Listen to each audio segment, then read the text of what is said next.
119편 97절에서 104절까지를 이 시간에 다시 한 번 더 읽도록 하겠습니다. 다 같이요. 내가 주의 법을 어찌 그리 사랑하는지요. 내가 그것을 종일 작은 소리로 엎조리나이다.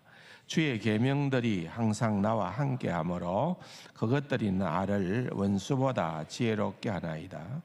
내가 주의 증거들을 늘 엎조림으로 나의 명철함이 나의 모든 서성보다 나으며 주의 법도들을 지킴으로 나의 명철함이 노임보다 나으니이다. 내가 주의 말씀을 지키려고 발을 검하여 모든 악한 길로 가지 아니하여 싸우며 주께서 나를 가르치셨으므로 내가 주의 규례들에서 떠나지 아니하였나이다.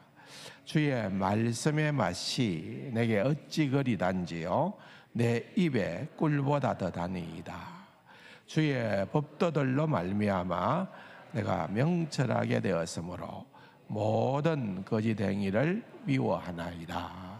아멘. 지난 주일날부터 13번째 연을 시작하게 되었습니다. 기억이 나십니까? 지난주에는 100절까지의 말씀을 가지고 주의 말씀이 이 세상을 살아갈 때에 우리를 원수보다 더 지혜롭게 하고 서성보다 더 명철하게 하고 또한 노인보다 더 명철하게 한다. 노인이라는 말은 인생을 많이 살았다는 거죠.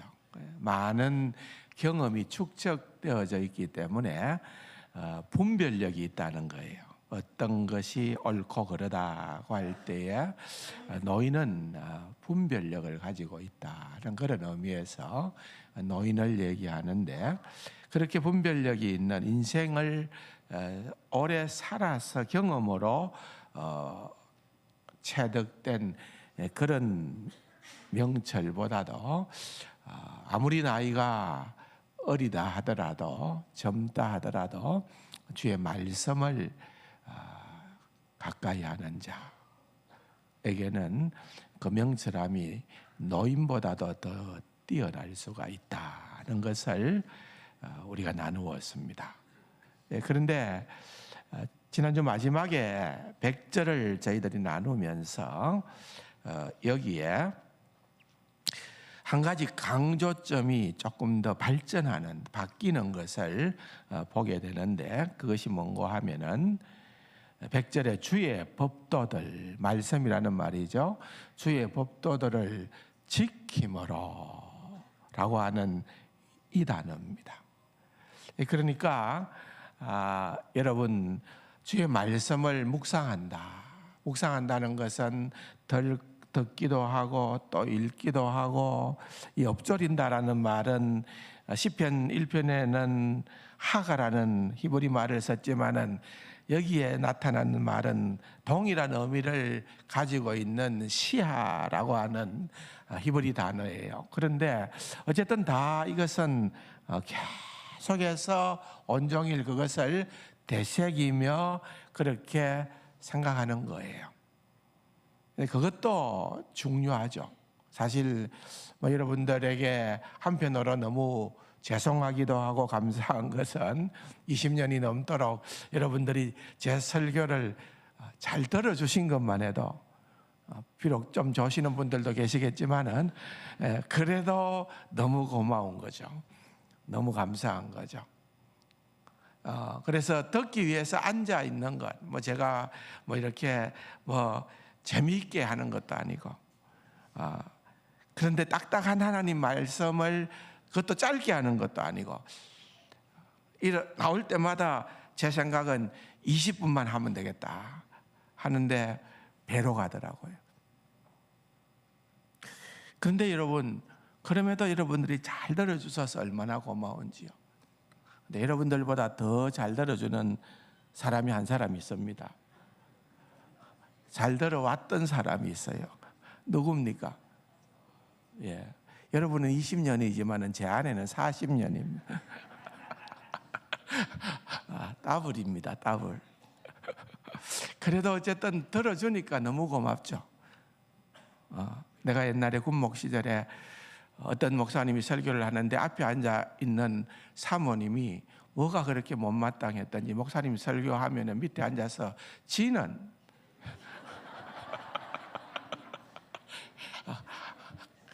계속 그렇게 반응을 보였대요.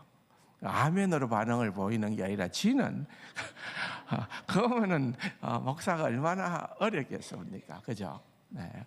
근데 어쨌든 감사할 일 많죠. 그러나 그럼에도 불구하고 이제 오늘 말씀을 나누려고 하는 핵심 주제는 거기서 한 걸음 더 나아간다는 거죠. 지켜야 된다는 거예요. 우리가 주의 말씀을 많이 학습하는 것도 묵상하는 것도 중요하지만은 그러나 거기에 머물러서 안 되고 이제 지킨다라는 말은 순종한다는 말, 순종한다. 순종의 자리로까지 나아가야 된다 그 말입니다. 우리가 잘 아는 야고보서에 보면은 너희는 말씀을 행하는 자가 되고, 그렇죠. 너희는 말씀을 행하는 자가 되고 듣기만 하여 자기를 속이는 자가 되어서는 안 된다 그랬거든. 너희는 말씀을 행하는 자가 되어야 한다. 그래서 우리가 참 두려운 것은 평생에 우리가 말씀을 다 가까이 하고 읽고 듣고 또 그렇게 하지만은 그걸로 끝나버려서는 안 된다는 거죠. 그 말씀대로 살려고 하는 그러한 몸부림이 있어야 된다는 거죠. 여호수아가 모세를 이어서 이스라엘의 리더십을 갖게 되어졌을 때에 하나님께서 뭐라고 말씀하십니까? 이 율법책을 내 입에서 떠나지 말게 하고 주야로 그것을 묵상하여 그 안에 기록한 대로 다 뭐라고요? 지켜 행하라. 다 지켜 행하라. 그러니까 결국은 우리의 삶의 목표가 하나님 말씀을 얼마나 내가 정통했느냐가 아니라는 거죠. 우리가 말씀을 아는 만큼, 깨닫는 만큼 얼마나 지키느냐는 거예요. 제가 아는 전직 모 국회의원이 있습니다. 이름을 대면 여러분들이 너무 아실 것 같아서 이름은 제가 대지를 않는데 이분은 어딜 가나 성경책을 들고 다녀요. 차를 타고 갈 때에도 옆에는 성경책을 두고 심지어는 술집에 가도 성경책을 들고 가고. 근데 왜 그럽니까? 예? 성경이 부적입니까? 예? 성경책을 들고 차를 타고 몰고 가면은 성경책 때문에 교통사고가 안 날 거라고 확신을 하고, 예? 성경책을 들고 술집에 가면은 술집에서 내가 죄를 안 지을 수 있을 거라고 생각을 하고 가는, 그냥 들고 붙이고 다닌다는 거죠. 그런데 여러분, 그건 아니잖아요. 그건 아니잖아요. 구약의 인물 가운데 우리가 존경할 만한 다니엘과 같은 인물은 필경 그 나이가 10대의 소년 시절에 바벨론의 포로로 잡혀갑니다.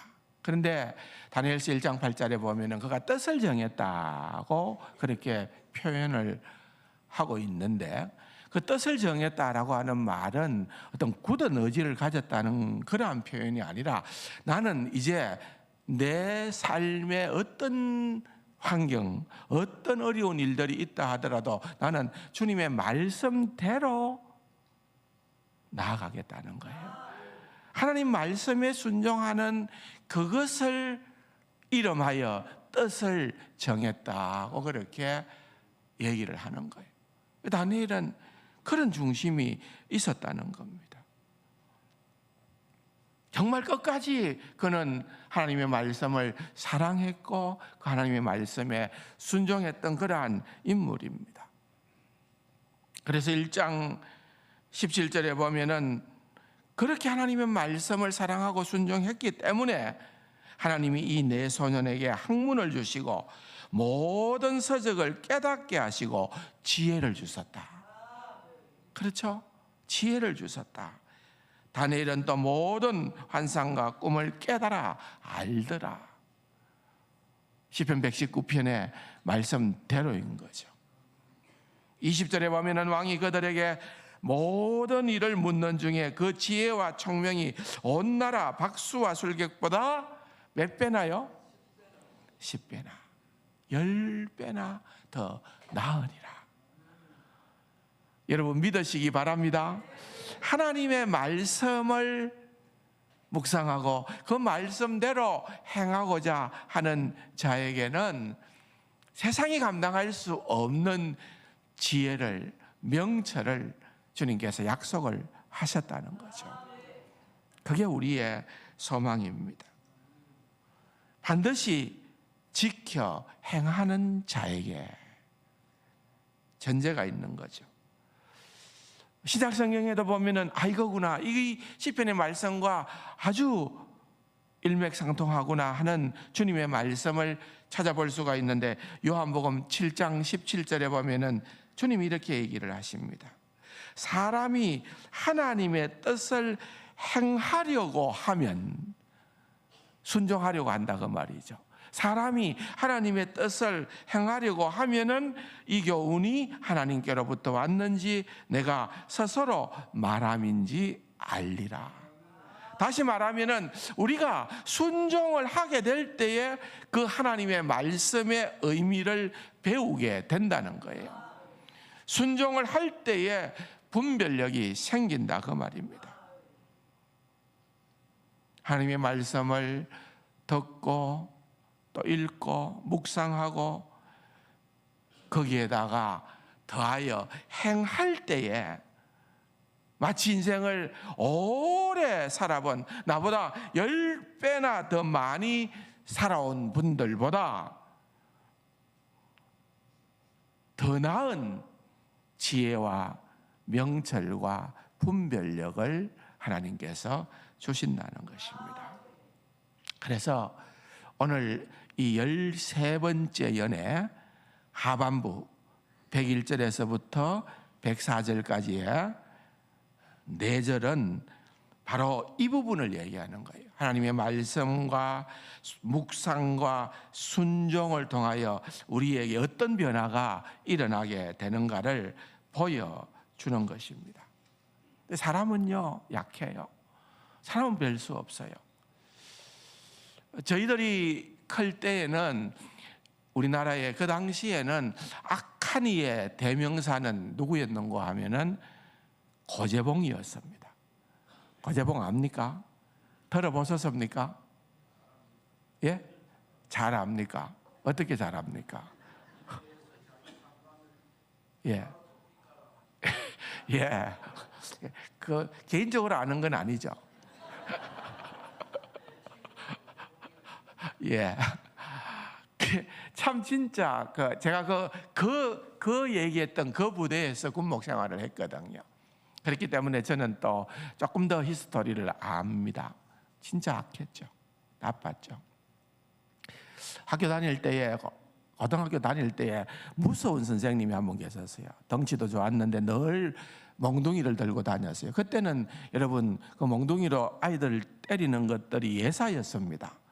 그래서 몽둥이를 들고 다니는 아주 무서운 선생님이 있었는데 그 선생님의 별명이 고재봉이었어요. 왜냐하면은 그분의 이름이 박재봉이었어요. 박재봉 선생님인데 우리가 너무 박재봉이 아니라 저분이야말로 고재봉이다 이렇게 명했던 기억이 지금까지도 남아 있는 거예요. 근데 여러분 한번 생각을 해보십시오. 사실 오늘 이 시대는 제가 뭐 누구라고 얘기는 안 해도 고재봉이보다 훨씬 더 악당이 있죠. 그렇지 않습니까? 그런데 여러분, 아이가 태어나서 누구 하나도 나는 성장하면은 어른이 되면은 나는 악당이 될 거야, 그렇게 마음 먹고 커가는 자녀가 있을까요? 또 그렇게 키우고자 하는 부모가 있을까요? 없을 거라는 거죠. 그런데 어떻게 크다 보니까 그런 지경에 놓이게 되더라는 겁니다. 뭘 얘기하는 겁니까? 자기를 지킬 힘이 없다는 거예요. 우리 인간은. 그래서 오늘 101절에 보면은 내가 주의 말씀을 지키려고 발을 검하여 모든 악한 길로 가지 아니하였으며, 여러분 결국은 우리가 말씀에 붙들려야 되는 거예요. 그래서 말씀을 지켜 행하려고 하는 것 하고 죄는 상극관계예요. 이건 결코 공존할 수 없는 거예요. 우리가 주의 말씀을 지키려고 애를 쓰게 되면은 점점 죄를 멀리하는 거예요. 여러분 오해하지 마십시오. 착각하지 마십시오. 우리가 오직 우리의 선행이 아니라 그 어떠한 행실이 아니라 하나님의 은혜로 구원을 받는다. 그러니까 그럼 내가 그냥 마음대로 살아도 되겠구나, 개차반으로 살아도 되겠구나, 구원 문제도 상관없는데, 여러분 그런데 은혜 받은 자가 그렇게 죄 가운데서 놀 수 있을까요? 그건 은혜를 모르는 자죠. 결코 여러분 하나님의 말씀을 지키는 것과 또한 죄는 공존할 수가 없다는 것입니다. 그러므로 우리는 나뿐만 아니라 우리의 자녀들, 우리의 또한 후배들, 누구든 간에 정말 진짜로 지혜로운 그러한 삶을 살게끔 인도해야 되는데, 그것은 여러분 세상 방식으로는 안 된다는 거예요. 하나님 말씀으로 금할 것은 금해야 되고 삼갈 것은 삼가해야 되는 것입니다. 제임스 보이스라고 하는 분이 이 101절의 말씀을 설명을 하는데 굉장히 인상적이에요. 이 귀절은, 101절의 이 귀절은 자신의 길을 순결하게 유지하는 많은 방법 중에서 가장 좋은 게 하나님의 말씀을 연구하는 것이라고 말하는 게 아니다 그랬습니다. 우리는 그럴듯하게 들리잖아요. 자신의 길을 순결하게 하는 가장 좋은 방법 가운데, 많은 방법 가운데 가장 좋은 게 하나님의 말씀을 연구하는 게 아니라는 거예요. 이 말은 무슨 말인가 하면은, 그가 이어서 얘기하는 것은, 이것은 많은 방법 가운데 가장 좋은 하나가 아니라 이것은 유일한 방법이다. 유일한 방법. 다른 방법이 있는 것이 아니라, 여러분 순결한 길, 올바른 길, 죄악의 길에서 반대되는 그러한 길을 가기 위해서 사실은 죄가 뭔지도 알아야 되고요. 그 모든 것들이 율법을 통해서, 하나님의 말씀을 통해서 가능하기 때문에 여러분 하나님의 말씀을 유일한 길로 찾고 있는 거예요. 여러분 아주 오래된, 아주 새길만한 경구가 있는데 이런 말이 있습니다. 이 책이 성경이 그 말이죠. 성경이 우리를 죄에서 지켜주지 않는다면, 성경이 우리를 죄로부터 지켜주지 않는다면은 죄가 우리를 이 책으로부터, 성경으로부터 지켜줄 것이다 그랬습니다. 여러분 이게 무시무시한 말 아닙니까? 여러분 하나님의 말씀은 우리를 죄짓지 않도록 지켜줍니다. 근데 만약에 우리가 죄를 가까이 하기 시작하면은, 하나님의 말씀을 가까이 하는 것이 아니라 죄를 가까이 시작을 하면은, 그때는 죄가 오히려 하나님의 말씀이 우리에게 접근하지 못하도록, 하나님의 말씀으로부터 우리가 멀어질 수밖에 없도록 그렇게 우리를 지켜준다는 거예요. 죄가 우리를 하나님의 말씀을 가까이 못하도록 지켜준다. 유명한 설교가였습니다. 아더 핑크라고 하는 유명한 설교가가 회심하기 전에 아버지께서 성경에다가 바로 이 경구를 기록을 해서 줬는데, 나중에 그가 회심을 하고 나서야 그 말이 무엇을 의미하는가를 깨닫게 되고 주님의 말씀으로 돌아오게 되고 일평생 하나님의 말씀을 사랑하는 그러한 하나님의 쓰임받는 사람이 되었다는 거예요. 중요한 표현이죠. 다시 한번 읽어드릴까요? 이 책이 우리를 죄에서 지켜주지 않는다면 죄가 우리를 이 책으로부터 지켜줄 거다.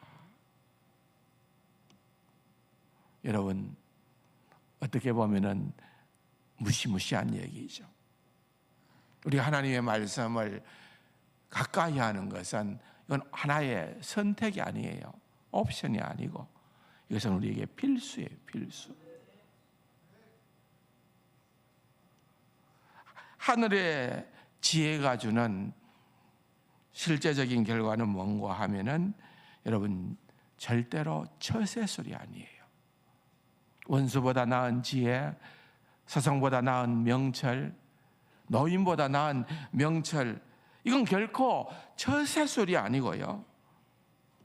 이것은 처세술을 가리키는 것이 아니라 한번 따라 할까요? 경건함입니다. 경건함이라는 거예요. 경건함을 가르친다는 거예요.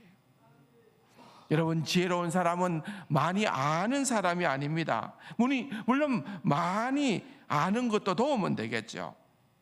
그러나 많이 안다고 해서 곧 그 사람을 경건한 사람이라고 얘기를 할 수가 없습니다. 많이 안다고 그 사람이 지혜로운 사람이 아닙니다. 이런 지혜, 분별력이 있는 그러한 사람은요, 어떤 사람인가 하면은 그리스도를 닮은 사람입니다. 여정입니다. 그렇게 하다 보면은 그리스도를 닮아가는 그러한 사람이다, 그 말입니다. 우리나라에도 대부흥 운동이 일어났던 시절이 있었잖아요.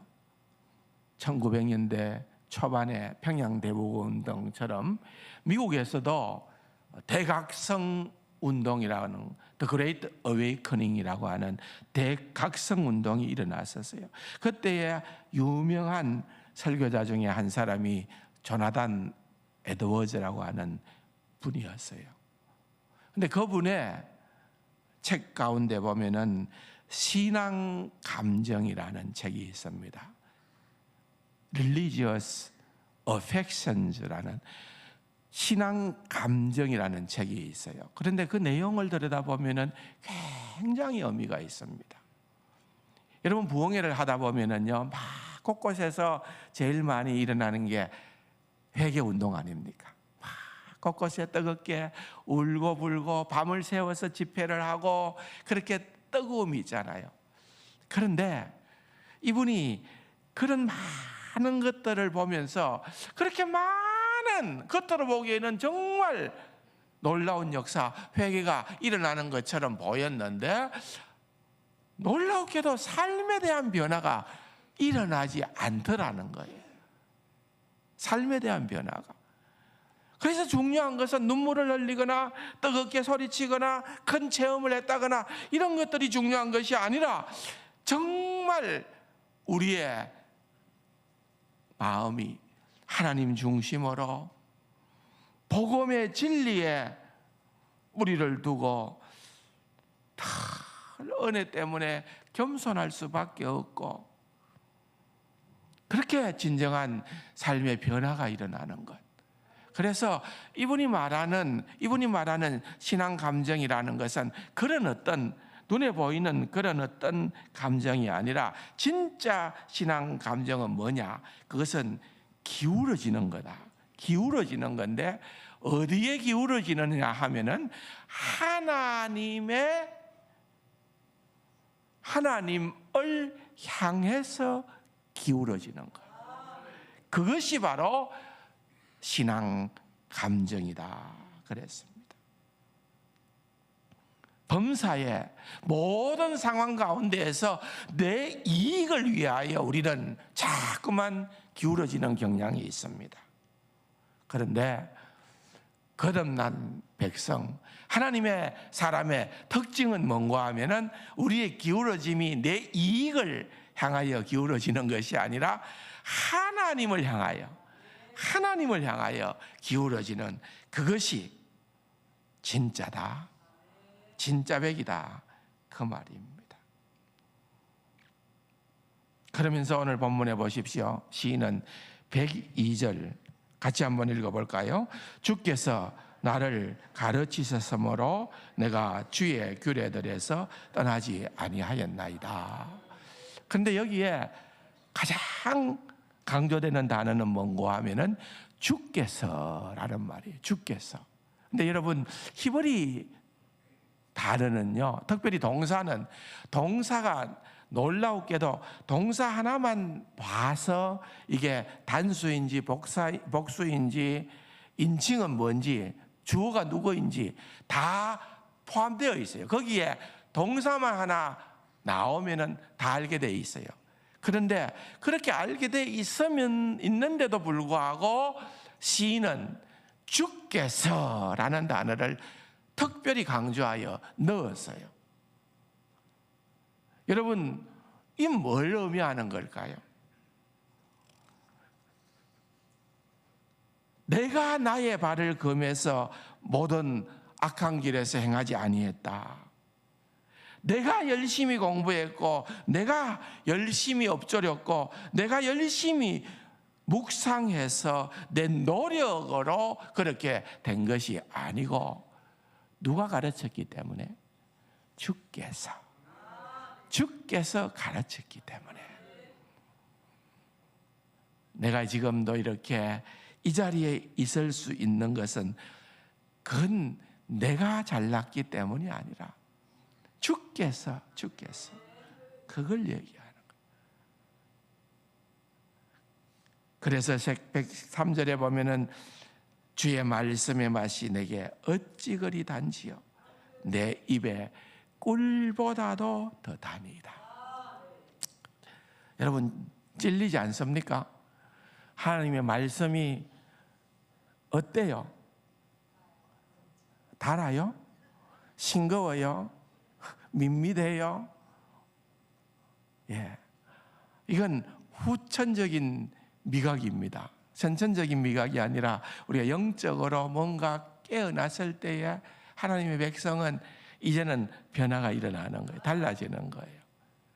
여러분 제가 입이 좀 짧은 편입니다. 그래서 외국 나갔을 때에 그 나라의 음식을 좀 먹는 게 그게 자연스러운 수순인데도 불구하고 저는 자꾸 가서 한국 식당 어디 있나 이런 거 눈길이 갑니다.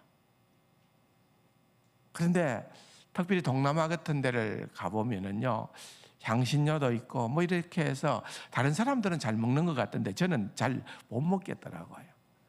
근데 얼마 전에는 1, 2년 전에는 베트남에 갔는데 와, 살국수가 맛있더라고요.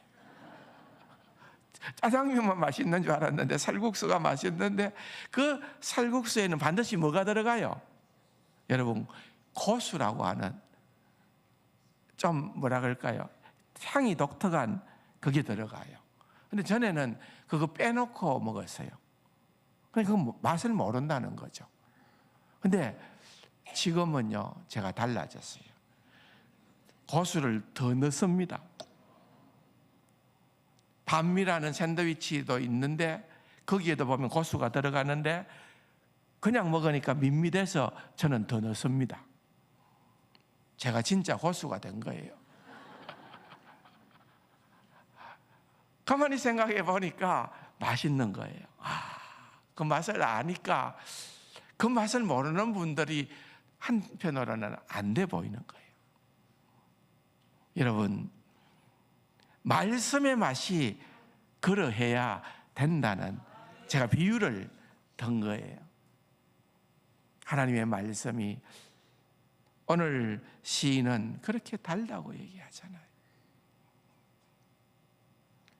시편 19편에도 보면은 하나님의 말씀이 얼마나 단지 꿀과 송이 꿀보다 더 달다라고 고백을 하는 것입니다. 너희는 여호와의 선하심을 맛보아 알지어다, 그렇게 하지 않았습니까? 그러니까 이게 참 너무 중요하다 그거죠. 여러분, 우리가 진짜 그리스도인으로서 삶을 살아가는 자들에게 있어서는 이 맛 때문에 뭐라 그럴까요? 진짜 중독이 돼도 좋고요.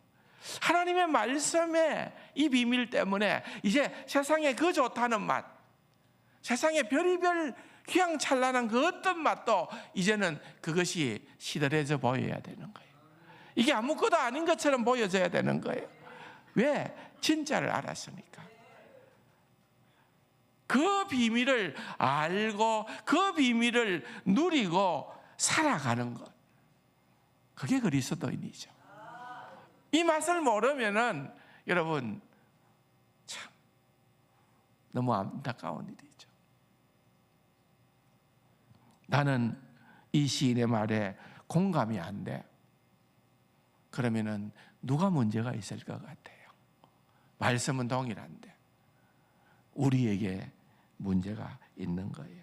베드로전서 2장 2, 3절에 보면은 갓난아기들 같이 순전하고 신령한 젖을 사모하라 그래. 사모하라.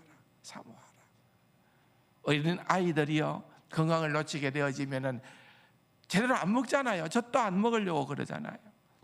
건강할 때에는 사모하게끔 되어 있는 것입니다. 그래서 마지막 104절에 보면은 주의 법도들로 말미암아 내가 명철하게 되었으므로 내가 거짓 행위를 미워하나이다.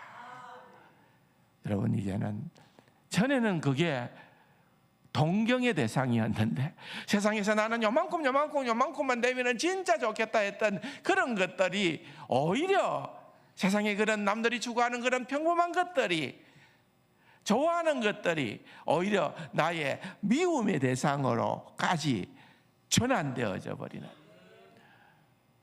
그러한 놀라운 은혜가 우리 모두에게 있어야 되지 않을까. 오늘 말씀을 여러분 한번 잘 새겨보시기 바랍니다.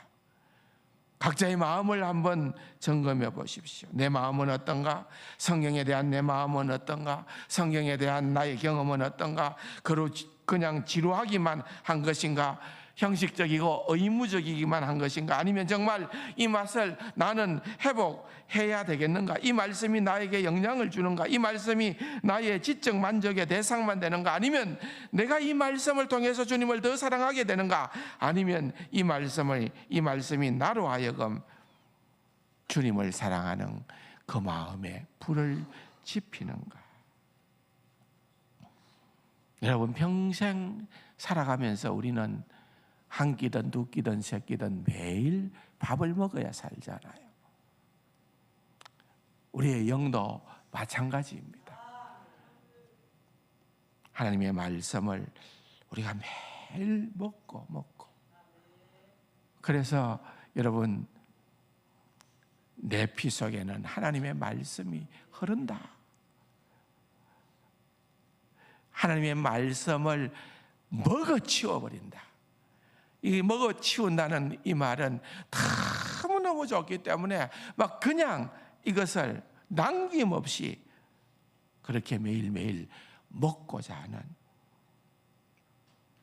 그것을 의미하는 것입니다.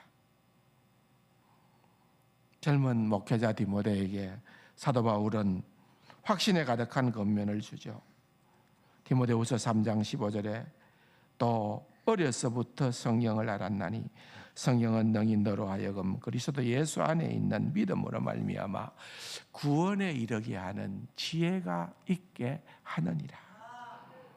이 말씀이 요약된 거죠. 계속해서 그는 16절, 17절에서 모든 성경은 하나님의 감동으로 된 것으로 교훈과 책망과 바르게 함과 의로 교육하기에 유익하니 이는 하나님의 사람으로 온전하게 하며 모든 선한 일을 행할 능력을 갖추게 함이라. 여러분, 여기에 더 필요한 게 있나요? 여러분, 천하의 보약 가운데 진짜 우리에게 진정한 보약은 하나님의 말씀입니다. 우리의 자녀들도 이 보약으로 양육하고 싶지 않습니까? 그러려면 부모된 자가 먼저 잘 먹어야 되죠. 내가 먹어야 먹일 수 있잖아요. 그렇게 하나님의 말씀을 먹으시기를 바랍니다. 내가 신앙생활을 하면서 반대로, 역으로 하나님의 말씀과 상관없는 그러한, 하나님의 말씀과 무관한 그러한 신앙적 삶을 살아가는 그런 내 모습은 아닐까. 제가 여러분들에게 추천한 책, 찰스 브리지스의 책에 이 13년을 쭉 설교를 했는 가운데에 마지막 부분에 아주 인상적인 부분이 있더라고요. 그래서 제가 여러분들에게 한번 읽어줌으로 마치겠습니다. 이렇게 말씀과 무관한 반대의 길을 걸어가는 이들을 향하여서 찰스 브리지스는 이런 질문을 합니다. 그 길들을, 네가 그것이 하나님 말씀보다도 그것이 더 나은 길이다, 그렇게 살아가는 것이 세상의 지혜로운 길이다, 그렇게 세상하면은 세상에 성공을 보장해 주는 그러한 삶이다, 그렇게 생각하고 내가 그 길을 지금까지 열심으로 걸어왔느냐? 그러면서 질문을 던지는 거죠. 그 길을 회상하니 어떠한가? 결론은 뭘까요? 해답은 헛되고 무익함이라. 그 길들을 지금 어떤 마음으로 보는가? 그렇게 살아가는 것이 정말 지혜로운 삶이었고, 그렇게 살아가는 것이 정말 나는 최선의 삶이었고 너무너무 후회함이 없는 삶인가 생각했는데, 그 길들을 지금 어떤 마음으로 보는가? 부끄러운 뿐일세. 부끄러운 뿐일세. 그 길들을 계속 고수하면 어떤 영원한 내세를 맞게 되겠는가? 사망 이외에 무슨 미래가 있겠는가? 보장된 것은 죽음이라는 거죠. 그래서 사도 바울도 로마서 6장 21절에 너희가 그때에 무슨 열매를 얻었느냐? 이제는 너희가 그 일을 부끄러워 안 하니 이는 그 마지막이 사망이니라 그랬습니다. 여러분, 오늘 말씀이 여러분들에게 어떻게 와닿나요? 13년의 말씀을 통하여서 여러분들에게 다시 한 번 더 여러분의 심령을 강타하는 그러한 하나님의 놀라운 은혜가 임하고 있나요? 주의 말씀이 여러분들에게 살아 운동력이 있고 여러분들이 말씀을 조차 행하는 그것이야말로, 그렇게 주님을 닮아가는 삶이야말로 최고의 인생임을 기억하며 살아갈 수 있는 사랑하는 우리 세상 가족들 다 될 수 있기를 주님의 이름으로 축원합니다. 기도하겠습니다. 주여, 내 눈과 마음과 발과 길을 복되신 주님께만 돌리게 하여 주옵소서. 우리의 마음이 주님의 사랑으로 넘치게 하여 주시고, 우리가 날마다 주님을 사랑함으로 죄를 멀리하고 깨어있게 하여 주옵시고, 날마다 죄와 저항하며 죄를 슬퍼하며 십자가에 못 박을 수 있는 그러한 크신 은혜를 말씀을 통하여 허락하여 주옵소서. 존귀하신 예수님의 이름으로 감사기도 드립니다. 아멘. 다 같이 일어나서